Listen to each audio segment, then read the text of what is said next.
प्रयागराज कुंभ मेले का औपचारिक समापन हो चुका है। 15 जनवरी को कुंभ की शुरुआत हुई थी। भव्य कुंभ मेले में करीब 22 करोड़ लोग पहुंचे थे, जिन्होंने त्रिवेणी में डुबकी लगाई। प्रयागराज में आयोजित समापन समारोह में सीएम योगी ने शिरकत की है। इस दौरान उन्होंने कुंभ को सफल बनाने के लिए अधिकारियों और कर्मचारियों को बधाई दी है। सीधे आपको लिए चलते हैं, इस वक्त क्या कुछ कर रहे हैं सीएम योगी आदित्यनाथ, सुनते हैं।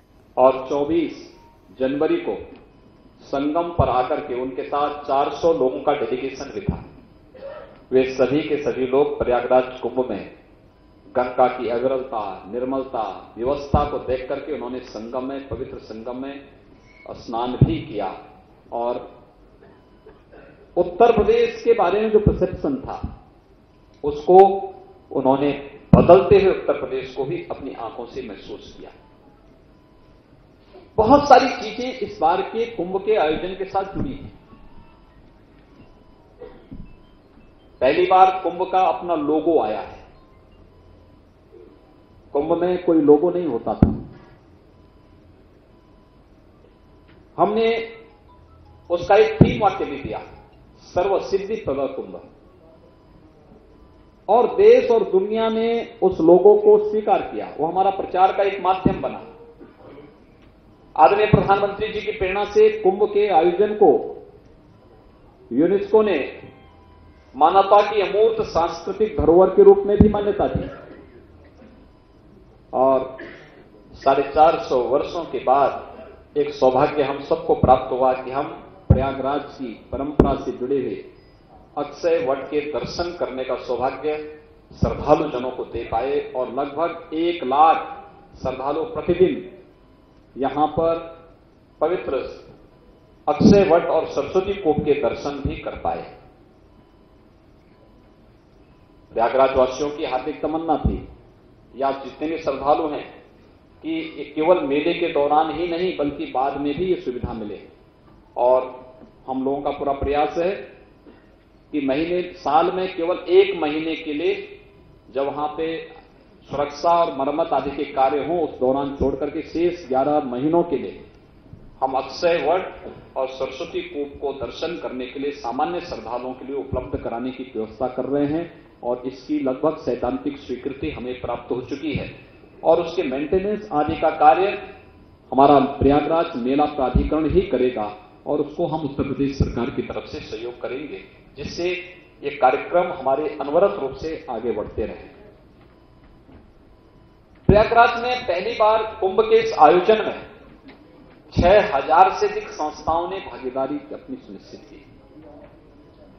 कुंभ का क्षेत्रफल बढ़ा, और मुझे लगता है कि जितने श्रद्धालु प्रयागराज कुंभ में 15 जनवरी से 4 मार्च तक आए हैं, दुनिया के केवल भारत समेत, भारत को छोड़ दें तो 4 अन्य देश हैं जिनकी आबादी इतनी है। यानी हमारे एक प्रयागराज शहर में और पवित्र संगम तट पर देश और दुनिया के इतने श्रद्धालु आए कि दुनिया के केवल 4 देशों की आबादी उससे ज्यादा है।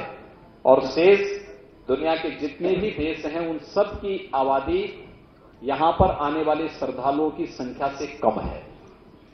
यानी ये अपने आप में एक रिकॉर्ड है। कई यहां पर अन्य रिकॉर्ड भी बने हैं, लेकिन सुरक्षा और स्वच्छता का एक मानक प्रस्तुत किया गया प्रयागराज कुंभ के दौरान। 1,22,000 के आसपास इको फ्रेंडली टॉयलेट जिस रूप में बनाए गए, 20,000 से अधिक डस्टबिन रखे गए, साफ सफाई की प्रॉपर व्यवस्था की गई,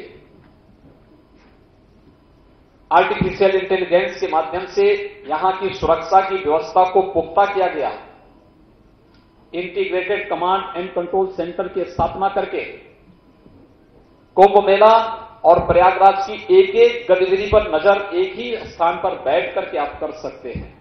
और यह धरोहर प्रयागराज के लिए आने वाले समय के लिए बहुत अमूल्य है। यहां की ट्रैफिक की व्यवस्था, यहां की अन्य सुविधाओं की दृष्टि से, और ये प्रधानमंत्री जी के द्वारा इसका उद्घाटन कराया गया। यह हम प्रयागराज वासियों को समर्पित भी कर रहे हैं कि आने वाले समय में वो यहां की सुविधा और यहां के नागरिकों की सामान्य सुविधा के लिए ये चीजें यहां पर उन्हें प्राप्त हों।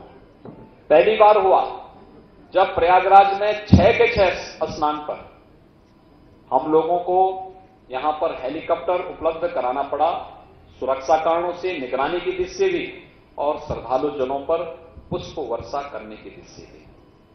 यानी पहली बार हुआ है जब हेलीकॉप्टर से श्रद्धालु जनों पर पुष्प वर्षा की गई और पुष्प वर्षा के माध्यम से उनकी आस्था को सम्मान देने का कार्य हुआ।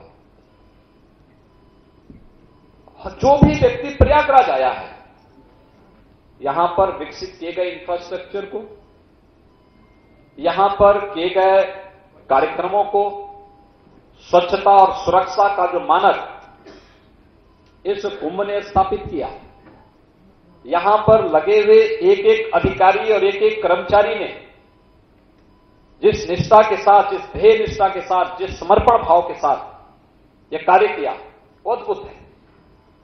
मैंने प्रवासी भारतीय दिवस में सम्मिलित हुए अप्रवासी भारतीयों से स्वयं दोनों जगह इस बारे में चर्चा की, अलग अलग टीम से, कि भाई आपको क्या अच्छा लगा इस आयोजन में।